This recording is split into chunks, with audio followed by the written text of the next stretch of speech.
Welcome back to the bi-weekly Tuesday Tech Tip from the Kane County ROE. My name is Phil Morris, Director of Operations and Technology. Believe it or not, the hashtag has been around since 2007 and was suggested by a blogger named Chris Messina.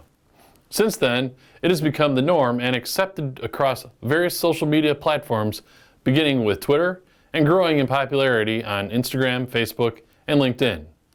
With the various platforms, you can search for information based on a hashtag. Many districts or schools ask teachers and administrators to use a specific hashtag when they post. If you go to a conference and are sending tweets, they'll say add the hashtag. Here at the ROE, we've begun using hashtags and adding them to our social media posts and have observed a huge increase of outreach and engagement. After reviewing our marketing data, the only change we made was the increased use of hashtags.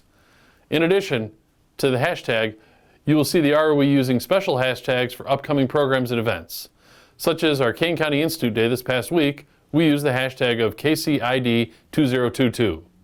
Some other hashtags to follow include hashtag branching out, hashtag we are Kane ROE, and hashtag Tuesday Tech Tip. And in previous tips, we discussed Twitter chats, which also use the hashtag. Don't forget to subscribe to our Tuesday Tech Tip on YouTube and share it on your social media. More information and resources can be found at kaneroe.org/TuesdayTechTip.